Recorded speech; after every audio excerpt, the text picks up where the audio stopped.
Ford Performance's 90mm mass air meter is a great option for the 96 through 04 two-valve owners out there that have more or less maxed out their current air intake setup with plenty of other air and exhaust mods like a cold air, intake manifold, throttle body, and headers. And in my humble opinion, this huge MAF housing upgrade is really geared for forced induction applications. But in terms of the installation here, guys, this is getting an easy 1 out of 3 wrenches in the difficulty meter here, less than an hour's work, with basic hand tools, as it's merely just going to be replacing your existing setup. So what exactly is this thing?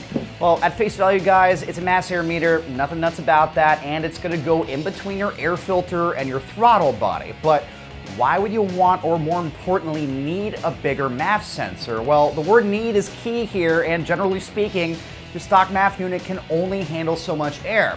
Now, when you bought every other air and exhaust bolt-on available, or you're going forced induction, you're more or less adding too much airflow for the stock MAF unit, and that's where this upgrade comes in. Now, not only is airflow something that's key here, but having the right amount of fuel is another variable that you really need to pay close attention to.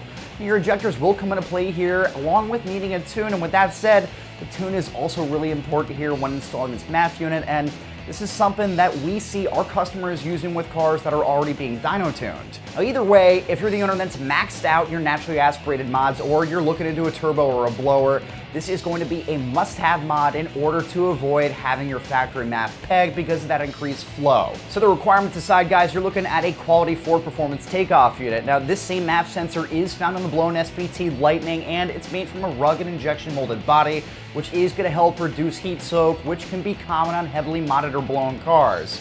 Now, and speaking of factory modification, this will need some wiring adjustments on the 02 through 04 GTs, the Mach, and the 0304 Cobra. Now, these models have the intake air temp sensor built right into the stock MAF, while this unit does not, and an external IAT does need to be added so your ECU can look at the temperatures and control timing accurately. But in terms of the pricing here, guys, expect to be spending just about 130 bucks for this unit, and that is going to be one of the most affordable MAF meters in this diameter at the time of shooting this video, and it's a small price to pay considering you'd likely spend a ton of money under the hood of your car, with this helping you get that extra bit of power when it counts. Now, installation-wise, you're looking at a very straightforward 1 out of 3 wrenches on the difficulty meter here, about a 30-minute to an hour job. You will start with disconnecting the wiring harness from the factory sensor. You're going to use the ratchet and socket set to unbolt the housing from your setup. Now, from there, swap over to the other side and use a flathead to unclamp the housing from the coupler. Now, you'll then want to remove that completely and then swap it out with your Ford Performance 90mm option. Replace the bolts, plug in your harness, tighten your couplers, and you're ready to go. So that's going to wrap up my quick review and breakdown of Ford Performance's 90mm mass air meter sensor fitting the 1996 through 2004 4.6L Mustang. That can be found right here at AmericanMuscle.com.